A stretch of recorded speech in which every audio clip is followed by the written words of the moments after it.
É isso aí, ouvinte do Estação RPG, a gente tá aqui começando mais um episódio hoje. Senhores, eu não tenho partido político, mas eu tô aqui pra botar lenha na fogueira. Fala galera, aqui é o Luke Stefani, estou com voz de veludo. Pra causar intrigas políticas. Aqui é Yuri Bittencourt e eu tô aqui pra fazer vários questionamentos políticos hoje. É isso aí, a gente tá começando mais um episódio. Hoje a gente vai falar sobre segredos e intrigas políticas em jogos de RPG.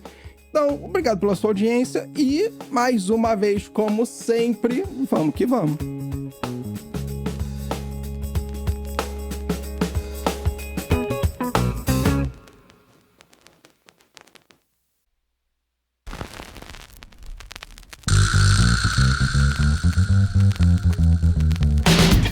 Começando agora mais um Estação RPG. Eu sou Fábio Silva e aqui nós vamos bater um papo sobre assuntos variados de RPG de mesa, dicas para mestres e jogadores, sistemas, convidados e muito mais. E toda quinta-feira a gente vai estar aqui juntinho para bater esse papo. Então, vamos logo começar essa mesa.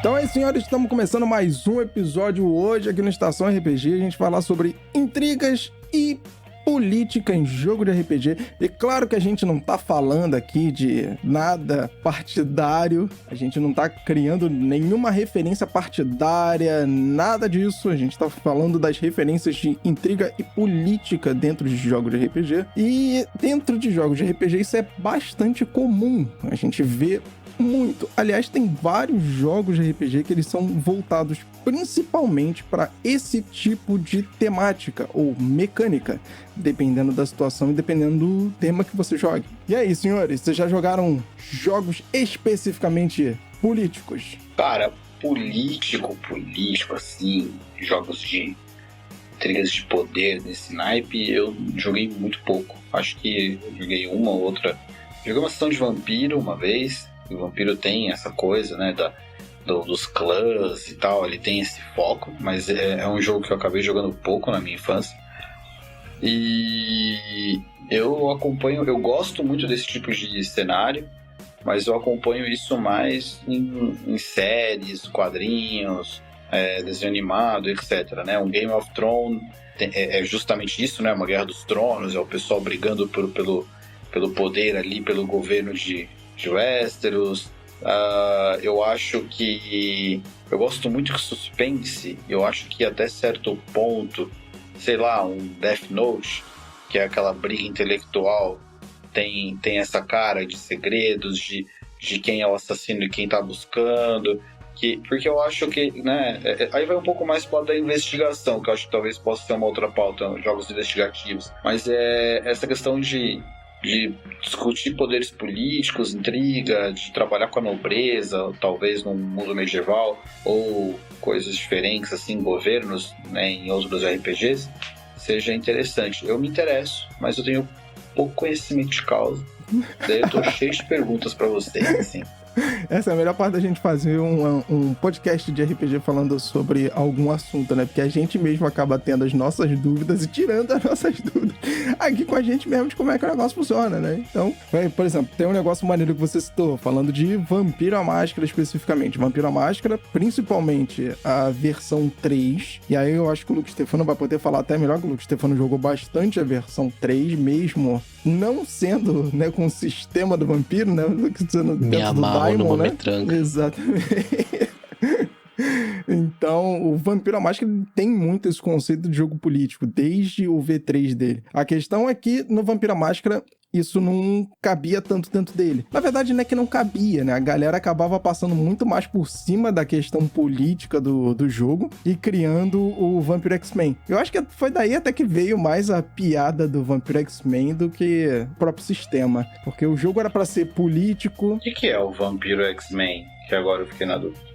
O jogo ele era pra ser político, ele era pra ser intrinsecamente político, um jogo de intriga, uma coisa de horror pessoal. Ele deveria ser tipo aquele jogo que tem uma organização, entre aspas, boa, né, que seria a Camarilla, contra uma organização ruim, que seria o Sabá, mas dentro da Camarilla teriam pequenas organizações, que são os clãs, que eles têm intrigas entre eles, entendeu? Então, tipo, seria esse jogo político de estar sempre... Eu entendo que a impressão que dá é que mudou o foco, é isso? É isso mesmo. Ele era um RPG focado em intriga, e daí ele virou um RPG voltado pra disputa de dois poderes apenas. É que a real é assim, o Storyteller, ele não é um sistema feito pra combate, entre aspas. Ele tem o combate, é gostoso combater nele, mas geralmente no Storyteller o combate é a última opção. Você tem que ir ali, é justamente por isso que você tem um monte de subterfúgios, né? Você tem conhecimentos, características, tudo que você pode tomar outros caminhos além do combate. Você pode tentar persuadir, você pode, ao invés de chegar lá, vou, sei lá, matar o cara do TI. Não, tu pode ter computação na tua ficha lá e você mesmo tentar hackear sem nem aparecer no lugar, entendeu? Mas aí a galera normaliza o D&D, né? O ataco. E viu que os bonecos tem tacar fogo, puxar sangue de longe. Foda-se, vou bater mesmo. Aí um jogo que era pra ser narrativo, mas ali puxado pra eu preciso fazer tais ações, né, pra fugir do combate, não, vira um jogo de combate, mesmo sendo um sistema não focado no combate. Entendi. Então, aí vem a minha primeira pergunta, como, sei lá, tô fuxicando aí pra entender o que vocês acham disso. Eu entendo, então, que talvez o sistema tenha mudado por uma questão de mercado, o pessoal de D&D é a coisa mais jogada no mundo, estamos falando dos Estados Unidos, etc.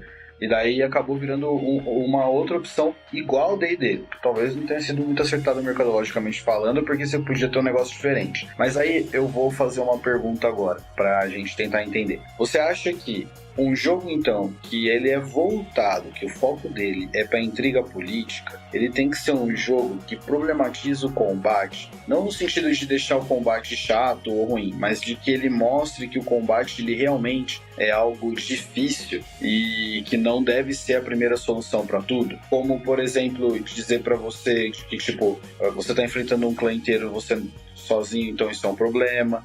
Você deve buscar aliados, para que parte da busca do personagem seja a fuga do combate por outros meios, seja a negociação, seja por mostrar um poder, por conseguir ajuda para subjugar, intimidando o outro, tipo, olha, eu tenho um exército, você não tem, e daí fazendo com que o outro se renda, buscando recursos, coisa do tipo. Porque eu imagino que é isso, você tem o RPG, ele é resolução de conflitos. Na maioria deles a gente resolve na porrada. Até estávamos tendo uma discussão filosófica agora há pouco sobre isso, mas não vem ao caso.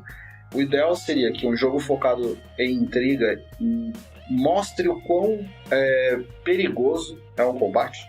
Então, o próprio Storyteller ali, quando você usa ele no Vampiro, ele já tem um subterfúgio pra dizer isso, que o combate, na maioria das vezes, é perigoso. Porque além dele ser mortal, basicamente, quando você chega nos níveis altos, quando você tá ficando mais perto de Caim, ele mostra que quem ataca primeiro ganha. Você não tem muita luta. Se o cara te acertou alguma coisa, ele teve um sucesso bom, você morreu na hora. Até porque você só tem, tipo, 6 pontos de vida. Ou 8, 7, não sei. Alguma coisa assim. E você consegue mais, né? Mas é difícil. Além disso, ele também tem a questão da máscara. Que você lutar em determinados lugares, você não tá só se expondo a um combate difícil. Você tá expondo toda a sua sociedade de vampiros a uma sociedade humana. E que a gente já sabe, no Livro das Trevas, por exemplo, que os vampiros perdem se os caçadores saírem pra lutar, entendeu?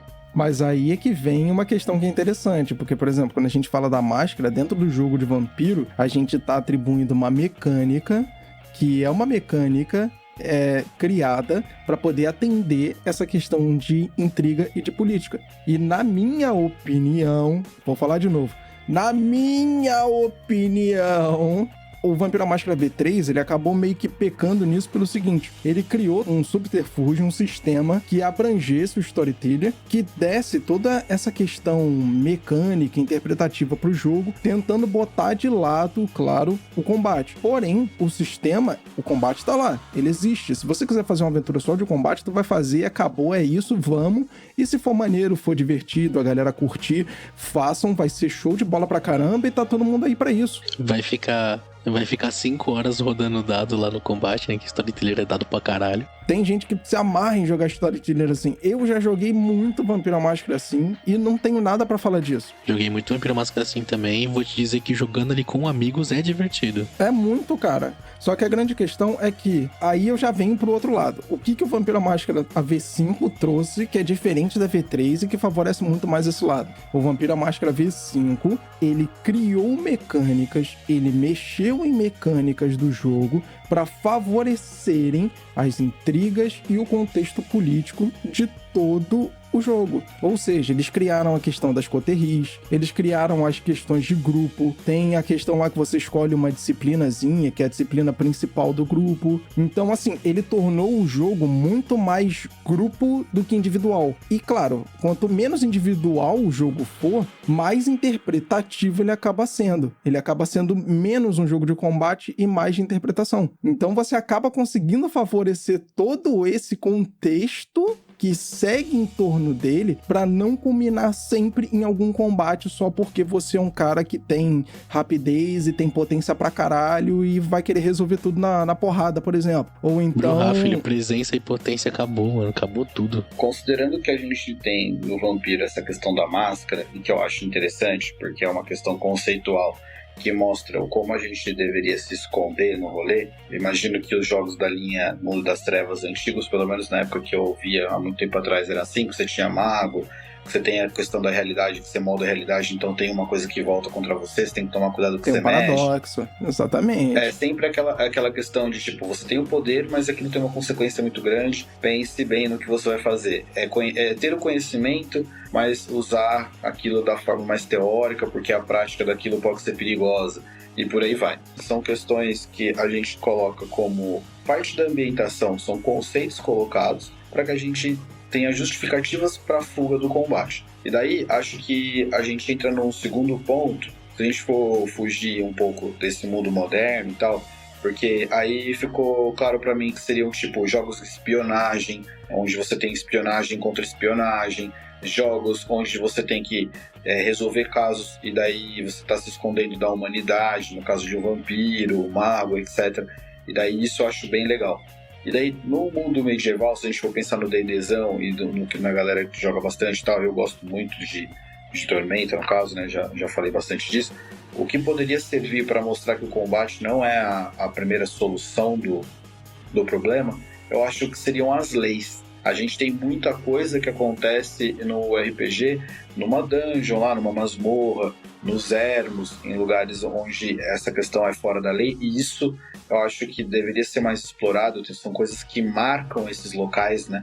Quando você está dentro de uma masmorra, quando você está numa estrada que no meio de lugar nenhum, é um lugar sem lei. Se você cair ali, você é um corpo na estrada porque ninguém viu. Então por isso que o ataque dos bandidos ali é perigoso, porque ele não vai só querer roubar tua bolsa, ele vai te matar por isso e tá tudo bem. Dentro de uma grande cidade, você tá jogando, no caso de Tormenta, em Valkyria, ou Neverwinter em Forgotten, etc., daí você tem a lei da cidade. Eu acho que pensar no aspecto de leis dentro das cidades no mundo de RPG possa te ajudar a complicar isso, a dar uma problemática. Você incentiva que o busco procure outras soluções, e daí a gente pode cair numa questão de intriga e por aí vai, ou não. Sim, claro. Por exemplo, vamos lá, entrando nesse caso aí, vamos dizer que igual foi o caso do Thiago lá, por exemplo, né? Ele foi roubado e ele acionou a milícia. E o cara subverteu, né, a situação. Falou que o Thiago tinha roubado ele. Lembro disso, inclusive tenho orgulho dessa cena. Pro pessoal que de casa, a gente tá falando da nossa mesa sobre os Céus de Victoria, que a gente jogou, a abertura pronta de Tormenta. E teve esse rolezinho que um parceiro nosso, o nosso cozinheiro, o Eric, né? Tinha uma pedra e ele foi roubada em Victoria. E ele conseguiu pegar o garoto, tudo, e no meio de um combate, no meio da cidade, um miliciano apareceu e falou: o que tá acontecendo aqui? E o molequinho conseguiu subverter a situação falando que o Eric estava roubando ele. Então teve ali toda uma intriga, e isso é uma intriga política, porque, vamos lá, vamos trocar o Eric de lugar com, por exemplo, um nobre, e ele tivesse de fato roubando a pedra do molequinho porque ele achou isso não merece pra esse moleque. O nobre ia se sair, tipo, muito mais fácil do que o Eric, né, aquela situação. Porque o miliciano é mais capaz dele acatar a ordem, a palavra do nobre do que do rapado de rua, entendeu? Até porque, teoricamente, os nobres têm uma posição social. Uma posição social. Aí é interessante, porque você está entrando no ponto que eu ia fazer a minha terceira pergunta, que é, se a gente for pensar, então, que as leis são interessantes para a gente causar e que, teoricamente, a intriga política depende dessas leis, eu acho que o mais importante para a gente ter uma mesa de intrigas, disputas de poder, a gente pode dizer assim, que não necessariamente é política, é a gente ter um sistema social claro O que para os acontece? jogadores. Quando a gente tá jogando um jogo de RPG medieval, a gente não tá jogando no sistema democrático, qual a gente é acostumado hoje em dia. A gente tá jogando numa monarquia. Então a gente vive numa monarquia, a gente tem que entender o que organiza um reino, o que organiza uma cidade, o que é uma aldeia. Às vezes a gente tá jogando num feudo, onde você vai entrar num lugar de um lord feudal, acabou, você não tem direito. O que o lord feudal fala vai acontecer. Cada feudo tem a sua própria lei e por aí vai. Então acho que isso é interessante. Daí a gente pode até usar como exemplo o que vocês falaram do Vampiro, por exemplo. O Vampiro é um jogo que deixa claro para o jogador, desde o começo, quais são as leis, as regras sociais daquele jogo. Onde você tem clãs, cada clã tem uma política, a máscara ela é um conclave de clãs que tem a sua posição e que disputam posição para dominar isso, mas que tem como primeiro intuito proteger os vampiros do resto dos caçadores, dos humanos. Então é um jogo que ele deixa claro para o jogador quais são essas regras, para que daí você use essas regras para benefício próprio. Sim. E daí você começa a ter disputas de poder e a gente entra nas intrigas e por aí vai. No mundo medieval, daí entra nessas questões que você falou, de a gente está jogando uma monarquia geralmente e varia. Então acho que a gente pode definir que o primeiro passo importante para a gente jogar um jogo de intriga e segredos seria a gente propor para a mesa, deixar claro para a mesa qual seria o sistema vigente. Talvez mesmo que isso mude de lugar para lugar. A gente pode estar jogando uma sessão, sei lá, de Tormenta RPG, e daí nesse próximo arco a gente está entrando numa cidade em que tem uma lei X e não precisa ser o foco sempre, por exemplo. Não sei. O que vocês acham?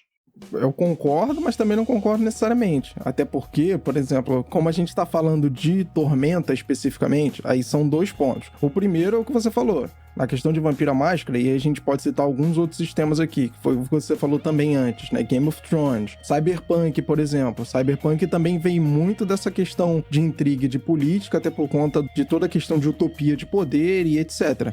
Quando a gente olha pro lado da fantasia, não só de hackear, mas quando a gente fala de Cyberpunk, é um futuro distópico, onde as megacorporações, elas simplesmente... O nome disso é capitalismo desordenado, o nome desse modelo econômico, né? E isso causa uma desordem em tudo e tudo o tempo inteiro. Então é muito fácil você ver grandes corporações criarem intrigas, criarem grandes planos para poder dominar cada vez mais as coisas e você conseguir jogar isso dentro da tua mesa. Mas num jogo de fantasia, é fácil você fazer isso? Cara, não. Porque é como vocês estão falando, cara, geralmente é o que? É uma monarquia. A informação, ela não chega tão rápido quanto chegaria num sistema de cyberpunk na população, ou em pessoas chaves para poder lidar com determinado tipo de problema. Pô, mas existe. Isso também pode ser usado na mesa, né?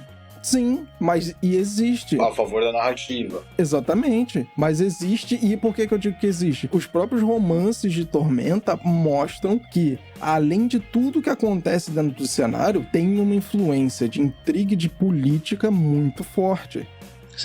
Você colocando mesmo as leis de guerra que tem no Tormenta. Sim. Quando tem a guerra lá com os paladinos de Tiaats, com os goblins, não é goblin, é hobgoblin, eles falam, nós vamos seguir a lei de guerra, os clérigos não morrem nessa luta. Não, os clérigos não morrem. Você ataca os outros, mas não ataca os clérigos. Sim. E por aí vai. Isso eu acho legal, sabe? E você ter essas divisões. Tormenta, tudo bem, é um sistema que eu tenho a minha predileção pelo tipo de jogo. Quando o Fábio me chamou pra falar sobre essa pauta, e eu realmente não tenho, né, eu joguei pouco Vampiro, eu joguei pouco Game of Thrones, embora eu goste muito da série e tal, o que eu pensei, nossa, o que eu sei sobre isso? Daí eu lembrei que eu tava lendo o livro de Tormenta semana passada, e tipo, no meio do livro do mestre fala lá, tipo, como organizar as coisas, e tem uma parte do capítulo do mestre que fala sobre o que é uma aldeia, como se organiza uma aldeia, como se organiza uma cidade, como se organiza uma vila, como se organiza um reino. E daí eu achei interessante para entender, tipo, uma organização desse tamanho tem leis, outra, tipo, é meio que é um grupo de pessoas que se organiza, geralmente tem um líder, no outro, e daí entender isso, e eu achei legal no livro, que é uma coisa que eu nunca tinha reparado, pelo menos antes, no D&D, quando eu jogava lá atrás, etc., de ter um cuidado para falar sobre esse tipo de organização dentro do mundo que eles estão propondo, porque ele abre margem justamente para a gente poder, se a gente quiser, embora não seja o foco das regras, mas existem regras para isso, fazer intrigas políticas em Arton. Você pode muito bem fazer uma cidade lateral de uma grande cidade, que fica, digamos lá, 1 quilômetro e meio, que a problemática dela é pagar impostos, porque está dentro do território, mas não tem suporte. Isso é uma problemática. Perfeito. Maravilha.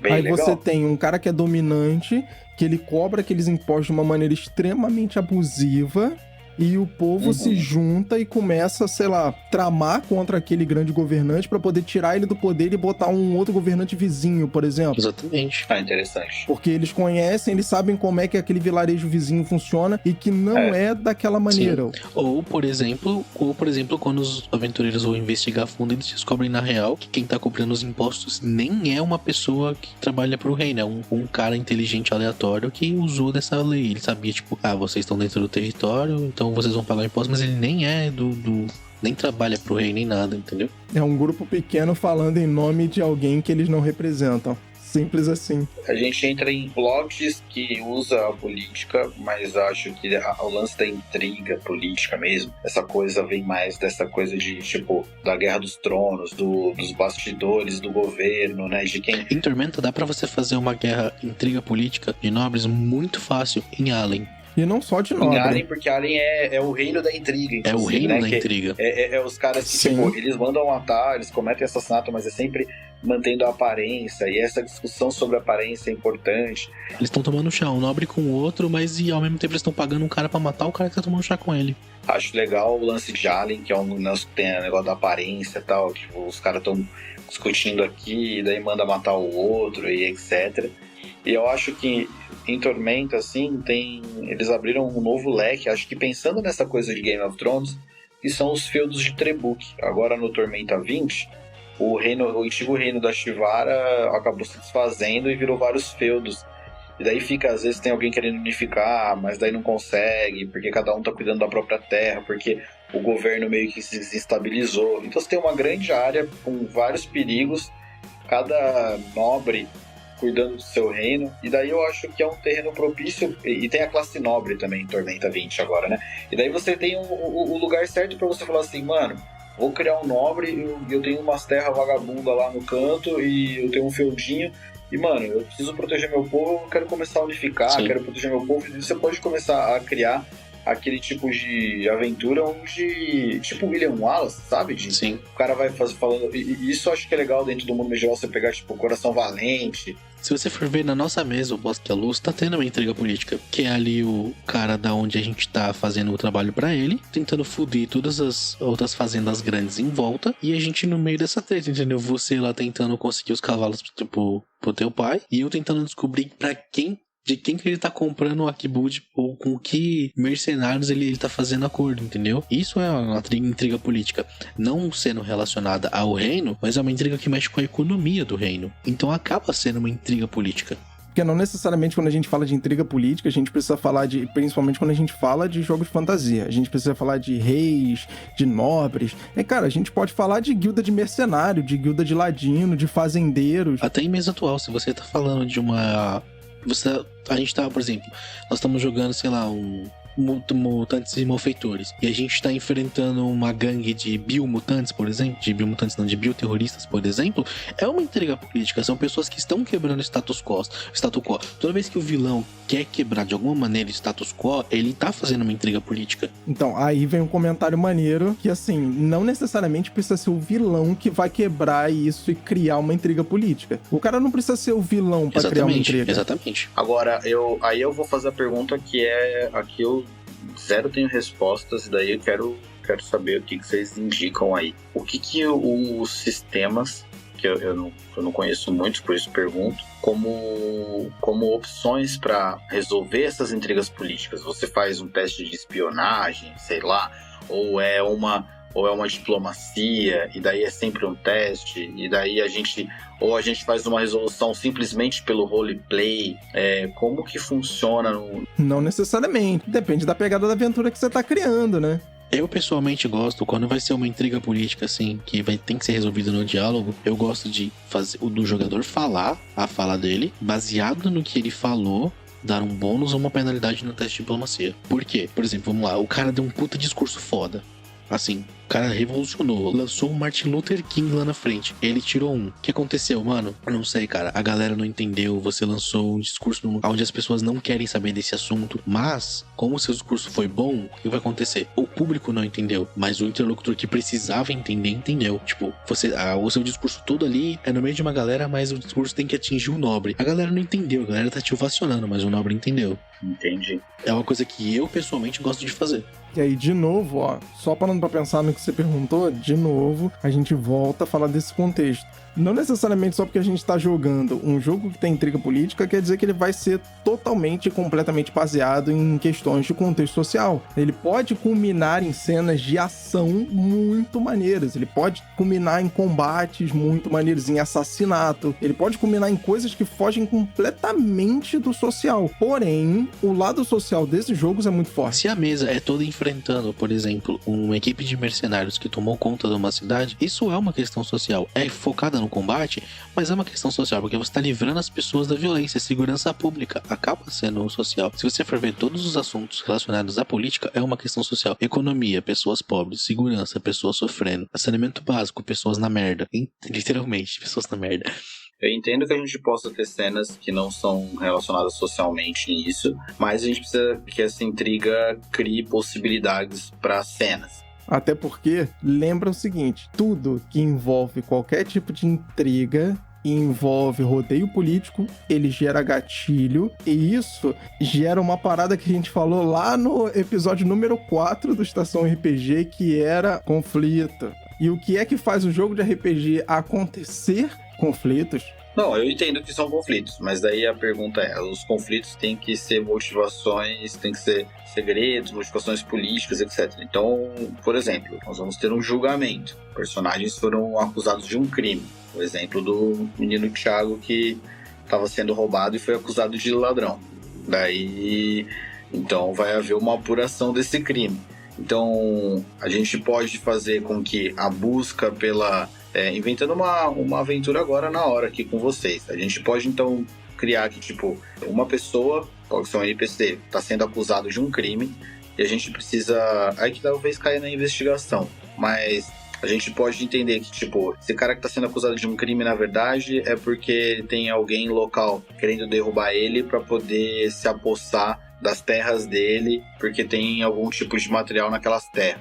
Então a gente precisa conseguir inocentar o nosso cliente, isso já é o primeiro ponto, mas a gente pode começar a culminar em cenas de investigação que podem ser desde invasão a uma propriedade escondida para conseguir alguma prova, participar de um baile para poder conversar com alguns nobres ou conseguir algumas informações sobre o que está acontecendo para saber quem tem interesse naquelas terras ou por que está acontecendo aquilo. Daí você começa a descobrir que tal pessoa X tem interesses nessas terras. É estranho, esse cara tá querendo comprar a terra e agora tá aparecendo aqui o nosso dono do espaço sendo acusado. Aí, tipo, então vamos investigar o lugar. Daí rola entrar em algum lugar para procurar algum documento, procurar alguma coisa. Pode ser que role um combate, pode ser que role cenas de entrar infiltrado, aquela coisa de ladrão e tudo mais. E daí você vai criando cenas que são cenas diferentes, mas que você tá começando a criar uma intriga ali. Começar a descobrir o segredo, que na verdade aquele cara tá querendo aquele espaço porque ali tem uma câmara antiga ou um mineral específico que ninguém sabe que tem. Essa pessoa que tá investigando, quem é ela? Não, os investigadores seriam os participantes, serão os jogadores. Não, tipo, a profissão dela, ela seria tipo guarda, miliciano. A família do nobre que tá sendo acusado foi chamada pra poder, tipo, olha, o país de vocês tá sendo acusado, daí os filhos voltam, daí cada jogador monta o personagem que é um filho, daí um foi estudar medicina, o outro Então essas pessoas estão fazendo uma investigação pra defender a honra do pai que é nobre. Isso. Ele é uma imagem pública, política. Não, exato. Eu tô seguindo o teu exemplo e daí eu quero saber se criando dessa forma a gente tá chegando nas intrigas. Se você... Porque eu Exatamente. queria entender esse lance das intrigas, entendeu? Que eu sou muito de fofoca, então eu tenho problema com intriga, eu não consigo entender esses rolês. E daí, Mas é exatamente isso. Criar essas picuinhas, essas briguinhas entre as pessoas é a parte que eu tenho dificuldade na hora de eu escrever alguma coisa pra jogar, entendeu? E daí tô tendo ideias agora com essas diretrizes que vocês estão me ensinando. Mas aí é que é uma parada maneira. O jogo de RPG, ele vai estar sempre apoiado aonde? Dentro do tripé dele, né? Ele vai ter as cenas de exploração, as cenas de investigação e as cenas de combate. A intriga, ela pode acontecer porque você criou um plot que ela existe, e aí, conforme os jogadores eles vão entrando dentro daquela aventura, vão jogando aquilo, ela vai abrindo e se emaranhando cada vez mais. Até porque, quando você cria jogos que tem algum tipo de intriga, normalmente o que eu faço? Eu crio uma rede de relacionamento. Então, dentro dessa rede de relacionamento, eu vou lá ligando os pontos que seriam chave para os jogadores poderem encontrar aquelas pistas e o que é o que, e criar até plot twist com isso. Agora você falou um negócio massa.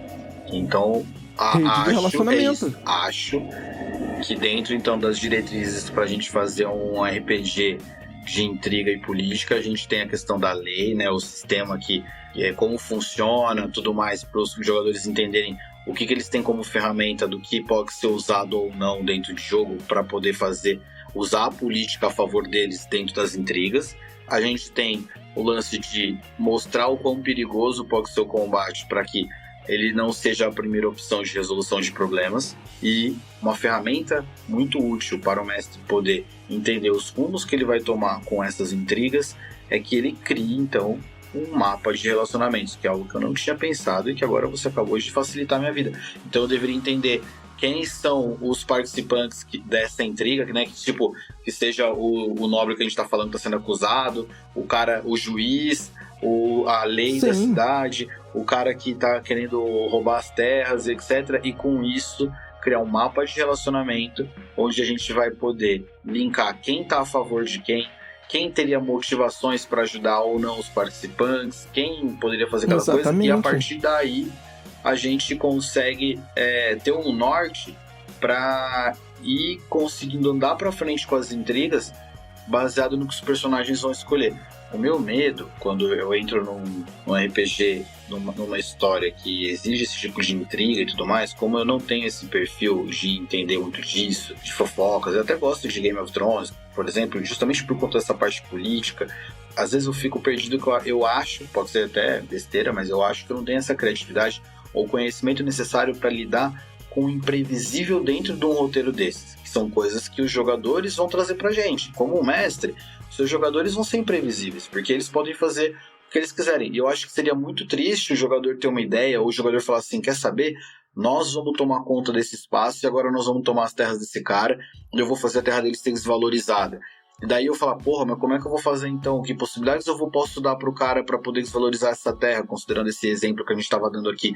Então, a ideia do mapa de relacionamento que vocês dois estão passando para mim, que é uma ferramenta que eu raramente uso, embora eu use um pouco, mais do tipo, quem é amigo do grupo, quem não é amigo, eu uso muito isso, tipo, quem são aliados do grupo, quem são antagonistas do grupo, considerando que eu jogo mais RPG, tipo, de fantasia medieval. É que quando você for fazer esse tipo de relação, você não pode pensar só nas pessoas, mas também nas ações que essas pessoas podem fazer ou em coisas que podem acontecer, nas possibilidades. Por exemplo, o grupo fez inimizade com esse cara, pô, esse cara ficou puto, mano, ele vai montar uma guilda de mercenários, ele pode não querer matar só o grupo, tá ligado? Ele pode querer, sei lá, ficar puto, querer dominar uma terra por causa disso. E daí, tipo, o grupo foi igual a gente, digamos assim, a gente foi viajar lá pra Asloth, né? Na hora que a gente voltasse pra nossa cidade onde a gente tá, por exemplo, tivesse mudado completamente a política total, entendeu? Pode acontecer. Sempre pode acontecer. Isso. Aí, tipo, é tudo baseado em possibilidades, mano. Sim, e outra coisa, não necessariamente você vai jogar a rede de relacionamento em todo jogo que você tem, até porque nem todo jogo que você tá jogando ele vai ser político. Exato, não, eu entendi, mas eu achei legal, porque justamente por não costumar jogar esse tipo de jogo, eu não tenho a rede de relacionamentos como algo claro na minha cabeça, que é uma ferramenta para isso. Agora, a hora que você falou, faço uma rede de relacionamentos, abriu uma luz na minha cabeça. Eu tipo, caralho, é isso. Eu posso pegar e pensar, eu posso pensar nos personagens, tanto dos jogadores quanto os NPCs que a gente tá criando ali, e entender qual que são as relações entre eles, quem tá de cada lado, qual que é a motivação de cada um, e daí eu consigo com isso ir pensando na decisão de cada um, cena a cena. E daí, isso já começa a tornar possível para mim, que não sou perito nesse tipo de jogo, a pensar que, cara, eu posso tentar mestrar uma coisa de intriga melhor, sabe? Ou não necessariamente mestrar uma coisa de intriga, entendeu? Você pode criar um plot de intriga, mesmo que seja pequeno, dentro de uma aventura que você tá jogando qualquer... Ah, eu tô jogando uma aventura high fantasy. Isso dá vida pro cenário. Não, é isso, mas exatamente. Eu acho que isso faz o cenário ficar mais vivo mesmo fora do foco de jogo. Quando, por exemplo, é isso que a gente falou. Pra jogar um Vampiro à Máscara, parte do jogo, o foco dele tá nas intrigas entre os clãs. E isso é legal, faz parte do que é o jogo. Nossa, é uma puta ferramenta útil, mano. Você mudou minha vida agora com o mapa de relacionamento, porque isso torna pra mim, pra eu que sou uma pessoa que não tem esse foco, algo mais possível. Eu entendi essa ferramenta, eu gostei. É porque, ó, o mapa de relacionamento, ele traz um pensamento que é o seguinte: quando a gente cria um personagem pra jogar, a gente cria todo o contexto do personagem e as motivações desse personagem. Quando a gente tá do outro lado da moeda, a gente não tá jogando com o personagem, a gente tá jogando com os personagens, a gente tá jogando com o mundo, porque a gente é o mestre, a gente também tem que olhar pros NPCs da mesma maneira, Sim. certo? A gente não cria os NPCs simplesmente pra criar, eu não crio um NPC só porque, eu preciso colocar um vilão aqui pros jogadores poderem se degladiar com ele e conquistar alguma coisa. Não, mas aquele cara, ele tem alguma motivação. Alguma coisa aconteceu pra ele estar naquele ponto, fazendo aquela coisa e causando aquele problema. Agora, o tamanho que aquele problema vai virar ou não, aí vai depender do jogo, vai depender dos jogadores, vai depender do relacionamento que esse NPC tenha dentro do cenário, vai depender de como os jogadores lidem com isso, porque os jogadores podem simplesmente querer não combater, eles podem querer conversar, e aí o cara... sei lá, tentamos conversar aqui pra resolver um problema. Ok, estamos resolvidos? Estamos. O cara vira as costas assim, estamos resolvido porra nenhuma, botar pra fuder com a vida de vocês. E aí a parada toma um rumo completamente diferente. Sim. Então, no mesmo molde que você pensa na motivação dos jogadores, quando você cria a rede de relacionamento e as possibilidades do que pode acontecer dentro daquele cenário, de acordo com as ações dos jogadores, claro que a gente não vai conseguir prever tudo, porque jogador, né, é completamente imprevisível. A gente sabe que a gente também é jogador. A gente faz as coisas mais loucas do mundo. Sim, essa parte da diversão do jogo, cara. Parte da diversão do jogo. Sim. Eu adoro ser surpreendido pelos jogadores. Mas eu tenho medo de não conseguir responder a essa imprevisibilidade quando sai da minha zona de conforto, entendeu? E daí o que eu tô pensando com vocês é ferramentas que façam com que isso seja possível. Eu sempre imagino a história, de qualquer maneira de onde ela vem, história do personagem, história de NPC, como um galho de árvore. Tipo, aqui, vamos lá, aqui nasceu a história da onde o jogador de NPC se encontrou. Daqui, cara, vai nascendo um monte de possibilidades, tá ligado? Você pensa em 4 ou 3 possibilidades. Das 4 ou 3, você pensa na mais crível. Baseado no que aconteceu, você escolhe a mais crível. Eles foram inimigos. O que é mais crível? É mais crível o cara ficar puto ou mais crível o cara virar um super deus fodão? Não, ele vai ficar puto, entendeu? Daqui vai, tipo, dali você vai criando árvores, mano. A história ela vai sempre crescendo igual uma árvore, criando vários galhos, várias ramificações, entendeu? É como eu imagino que a história cresça. E, cara, eu acho perfeito. Eu acho que essa visualização que você deu de uma árvore, onde você tem ali o tronco, e você vai puxando cada galhozinho sendo uma possibilidade diferente, um acontecimento diferente, alguma coisa que vai movendo conforme os jogadores vão moldando o jogo, é perfeito. E um exemplo disso aí, por exemplo, de intriga política que eu fiz, foi muito prático e foi muito fácil e rápido, foi aquela aventura que a gente jogou com o pessoal que acompanha o podcast. Teve um one shot que eu mestrei para uma galera que acompanha o podcast. E qual era o plot dessa história? O plot dessa história era o seguinte: 2 caras eram muito amigos, e aí o sonho deles era abrir uma taverna e parar com a vida deles de aventureiro. Então, eles juntaram dinheiro, abriram uma taverna muito foda, muito maneira, conquistaram o sonho deles. O que aconteceu? Eles eram sócios, mas um dos 2 morreu. E quando esse cara morre, ele é assassinado dentro da taverna. E quem é acusado de matar o taverneiro? É o amigo dele, que é o outro sócio. E aí os jogadores entraram dentro dessa intriga para investigar quem foi que matou o cara, quais foram as motivações que levaram a matar o cara, E no fim eles descobriram que não foi o amigo dele que matou ele. Quem matou ele foi a mulher dele. Porém, a mulher dele estava sendo dominada por cultistas. Lembra que eu contei essa história? Ela estava sendo dominada por cultistas e ela foi meio que obrigada a matar o próprio marido. Porque o marido dela era aventureiro e tinha se metido em assuntos que ele não devia ter se metido. Caralho, cara. Uma parada que aconteceu lá atrás, culminou na morte do cara agora, e aconteceu uma coisa completamente, entendeu? Diferente do que o plot inicial. Ou seja, isso é só uma intriga. E no final levava um plot completamente diferente. Entendi. Não, já achei legal. E a aventura era investigativa. A aventura não era sobre intriga e política. Ela era investigativa. O objetivo dos jogadores era descobrir quem matou o cara. Eles foram contratados para isso. Ponto. Então ali não tinha mapa de relacionamento, ali não tinha um mapa muito longo de possibilidade, ali não tinha uma árvore, igual o Luke deu o exemplo, não tinha nada disso. Era só um plot pequeno que levava um contexto investigativo e que tinha uma intriga dentro dele. E aí no final tinha um plot twist. Então, mas aí é por causa do tipo de mesa, né, mano? Era uma one shot, não era uma campanha longa. Exatamente, era uma one shot. Numa campanha longa você consegue tratar isso muito melhor. Já gostei, acho bem da hora. E eu sinto um pouco dessa coisa da intriga como jogador quando a gente tá jogando o Rastros Ocultos, assim. Que é uma coisa de investigação, mas tem isso, você não sabe quem você pode confiar. Daí você entende, não, essa pessoa não é confiável. Daí teve uma hora que eu achei que eu tava no meio de uma coisa, uma intriga esquisita ali. Depois eu vi que foi partindo pro outro lado, mas eu fiquei meio assim quando eu comecei a jogar. Ela tem um nível de intriga muito baixo, até porque aí é o que o Luke acabou de falar também, né? É o estilo de jogo que a gente tá fazendo. Sim. A gente não tá fazendo uma campanha, a gente tá fazendo ali uma minissérie. Ela não é um one shot e ela também não é uma campanha. A intriga ela já é orientada, ela não precisa ir crescendo, ela já vai manter o ritmo. Exatamente. Perfeito, cara. Ela não precisa tomar ramos completamente diferentes dentro da árvore já tem dela. Um ritmo pré-datado. Porque, mano, ela já tem o ritmo dela. E se a gente quisesse fazer a mesma aventura sem o contexto de intriga, ficaria bom do mesmo jeito. Entendi. Não, eu tô achando bem legal.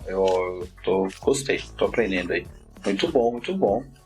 E assim, duas coisas que eu acho que são bem legais que a gente pode tirar de observação aqui são o seguinte. Primeiro, não necessariamente um jogo de RPG ele precisa ter intriga e nem contexto político associado dentro dele. Você pode fazer qualquer tipo de jogo, independente do sistema que você esteja jogando, ele não precisa ter intriga e política no meio dele e vai ser ótimo. O que eu entendo aqui é a gente realmente você não precisa ficar preso a isso, mas é uma camada legal, e daí se você entende que o seu grupo tem essa preferência, gosta disso, vale super a pena fazer, é legal jogar. Eu fiquei com vontade agora de fazer uma história, sei lá, só baseada nessa questão de políticas, assim, sabe? E você não precisa fazer uma história muito longa pra isso, você pode fazer uma história curtinha, entendeu? Sim. Que ela dê uma ênfase ali dentro daquela intriga, dê ênfase dentro de politicagem e tal, mas que ela não seja uma coisa muito longa pra você não precisar desenvolver uma trama absurda pra aquilo, ela pode ser uma coisa curta pra você poder lidar com ela bem, e é isso. E isso é muito legal. E aí vem a segunda coisa que eu ia dizer. Não necessariamente todo mundo é obrigado a saber tudo, a saber lidar com tudo e gostar de tudo. Então, não é só porque a gente tá falando aqui sobre intrigas políticas, por exemplo, eu gosto de jogos que tenham uma pitadinha de intriga ali dentro dele, uma pitadinha de suspense dentro dele. Eu gosto da pitada bem sutil também. Exatamente. Eu curto isso, mas não quer dizer que você tem que gostar disso também, que o Vidote tem que gostar disso também, que meu irmão tem que gostar, ou qualquer pessoa que esteja escutando a gente tem que gostar disso também, entendeu? Mas é uma possibilidade que gera ramificação e plot dentro do jogo para poder criar uma campanha maneira. Eu confesso que eu tenho gostado cada vez mais pela possibilidade de jogar coisas diferentes e mesmo que, né, violência não esteja inclusa nisso, etc., você pode estar fazendo intriga política e mandar matar as pessoas, e Game of Thrones está obviamente aí para mostrar isso. Mas eu acho legal a possibilidade de pensar em soluções diferentes, sabe? A gente tava jogando lá o Rastros Ocultos, mano, rolou um tiroteio, mas antes rolou toda uma investigação, uma fuga, fazer o bagulho em segredo, convencer alguém. E, putz, é um negócio que eu nunca né, tipo, eu tinha feito muito pouco, eu joguei Cthulhu há 1000 anos atrás em outro sistema, quando nem era traduzido. E lembra o que você me falou quando aquela sessão acabou? Que a parte mais maneira a parte que você mais curtiu... Que a parte que eu mais gostei foi a parte daquilo que a gente fez de fugir, porque eram situações em que eu tinha que imaginar como se eu estivesse naquela situação, sabendo que eu tô jogando com um cara que não é um cara poderoso, que eu não vou chegar batendo o pé na mesa, brigando com o meu chefe e tal, porque eu entendo a hierarquia de uma empresa, eu entendo a hierarquia de uma instituição, ou o que eu tô fazendo, e tem que fazer aquilo por baixo dos panos e pra poder chegar à verdade, porra, foi muito divertido pra mim jogar aquilo e pensar nas possibilidades. Não, vou levar um monte de pasta, e agora? Não, eu voltei com as minhas coisas, tô levando embora, mas eu vou deixar uma pilha de pastas em cima da minha mesa pro cara achar que aquela pilha que eu tava trazendo tá aqui, e não que eu tô roubando arquivos e por aí vai. Porra, eu me diverti, porque você tá exercitando a mente com coisas que estão... Você usa o sistema pra fazer isso, mas você não tá só jogando dados e olhando a ficha, você tá pensando no comportamento do seu personagem além do eu ataco. E, porra, foi muito divertido pra mim. E daí, tipo, foi muito legal e tenho gostado cada vez mais, sabe? É isso, é entender o julgamento que eu joguei, que foi o mesmo que eu mestrei pra vocês, que eu podia ter feito diferente, e entender essas qualidades que talvez fossem legais. Isso tem me deixado bastante curioso e eu quero poder usar mais isso em mesa. Então acho que essa conversa que a gente tá tendo aqui me ajudou demais, assim, em entender essa questão de intriga, desses relacionamentos, dos segredos e poder criar. Com essa conversa eu acho que eu vou poder explorar melhor, porque eu tava plantando alguma situação, mas agora eu acho que eu posso expandir ela para um negócio mais legal, né? Ah, cara, porque é maneiro você fazer isso. Tipo, alguém tentou eliminar membros do grupo. E, cara, todo esse esquema é política. Tipo, não é política de um governo ou uma pessoa. A política também é a relação interpessoal entre as pessoas. Isso também é política. É, eu acho que é legal. Eu gosto dessa coisa da intriga, principalmente, né? Tipo, e agora? O que vai acontecer? E daí... E sem fugir... E tentar fugir daquele plot twist óbvio de, tipo... De traição. Que é legal quando acontece, mas desde que você realmente não espere, bem que ele seja encaixado, né? E que você consiga enxergar depois os motivos. Eu acho que isso é uma coisa que eu tenho na minha cabeça, acho que é por isso que eu uso muito pouco nas minhas mesas o lance da traição, porque eu tenho uma dificuldade quando eu vejo um filme que tipo, não, o traidor era o mordomo, e porra, em nenhum momento o filme mostrou o mordomo com quais as intenções dele, em nenhum momento. Não que ele tenha que ficar explicitando, mas se quando no final do filme você entende que o mordomo que tava fazendo o rolê, a hora que a mensagem é lançada pra você, caralho, o assassino é o mordomo, e na hora você pensa, caralho, faz todo sentido, porque teve aquela hora e aquele outro momento ele falou isso, e ele é irmão de não sei quem, porra, era óbvio que era o mordomo. Daí isso que é os filmes de investigação e coisa que eu vejo que eu acho que são legais, é quando essas coisas estão semeadas ali. O meu medo é eu falar pro jogador, tipo, olha, então nessa hora o cara faz, caralho, ele tá me traindo, tá? Não, é porque você não sabia, mas na verdade ele era, sei lá, o Neil Armstrong. Daí você fala assim, vai virar igual o filme do mordomo, né? Como assim? Agora, se você tá enxergando, se as coisas estavam lá, daí o cara fala, no final você olha e fala assim, realmente, faz todo sentido, aí o bagulho é legal. E daí, acho que agora eu vou começar a pensar, acho que eu vou pôr um mordomo na minha história aí. E tem vários sistemas que eles vão ajudar você a prevalecer esse tipo de mecânica dentro do jogo, se você quiser. E você pode abrir um pouquinho mais a cabeça para determinadas coisas quando a gente fala. E aí, de novo, né, citando aqui alguns jogos que são bons pra gente fazer isso, que é Vampira Máscara, Cyberpunk, Sigmata, né, que a gente não falou. São jogos que eles têm... Sigmata, verdade. Sigmata é um jogo que a gente não falou. E ele tem um contexto político, ideológico e social muito forte. Pra você poder criar intriga e contexto político dentro dele, cara, é muito fácil. É muito fácil. Eu tava pensando agora, a gente falou sobre o Game of Thrones de novo, eu lembrei, porra, e é muito louco. Game of Thrones fica aquele monte de intriga, daí do nada, jogamento por combate! Daí, tipo... É foda, mas ao mesmo tempo é legal, tipo, buscar um campeão pode se tornar parte da intriga política.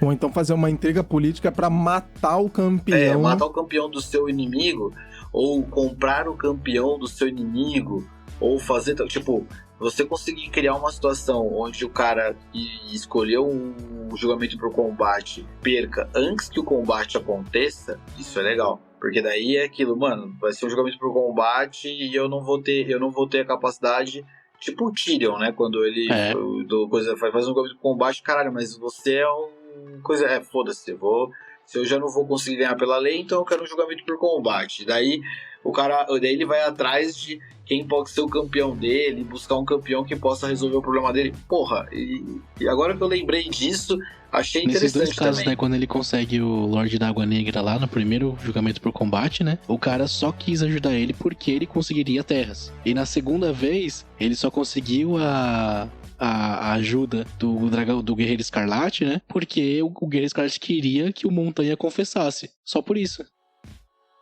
Você conseguir descobrir essa história, saber o segredo do cara, pra ver quem que poderia querer lutar contra aquele campeão. Então eu achei que buscar essas informações e criar situações em cima disso são interessantes também.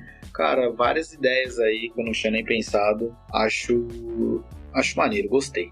Maneiro, né? Começa a florar o negócio, né? E quando você pensa em Game of Thrones, principalmente, claro que Game of Thrones é um outro nível. É um outro nível, entendeu? O R.R. Martin, ele é um gênio da intriga, velho. Essa que é a parada, ele é um gênio da intriga. É outro nível a parada, entendeu? Então, assim, se você chegar perto daquilo ali de qualquer maneira que seja, já é uma felicidade absurda. Mas serve como exemplo muito fácil e muito bom para criar esse tipo de contexto, esse tipo de situação. Não só jogando Game of Thrones, qualquer outro sistema onde você consiga encaixar esse tipo de mecânica, essa troca e esse valor entre pessoas, corporações, grupos, guildas, o que seja, e criar toda aquela situação e aquele contexto que gira ali, né, entre eles com eles. O pior é que a minha lista de reassistir já tá muito grande, mas agora fico com vontade de colocar Game of Thrones também na lista de reassistir. Sei lá, que eu tô com uma lista de reassistir aqui que não acaba nunca.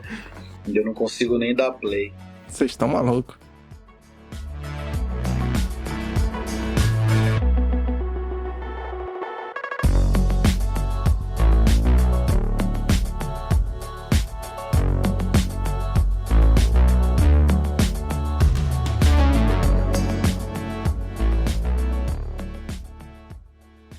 É isso aí, ouvinte do Estação RPG. A gente tá aqui terminando mais um episódio hoje. Obrigado pela sua audiência e até a próxima, amiguinhos!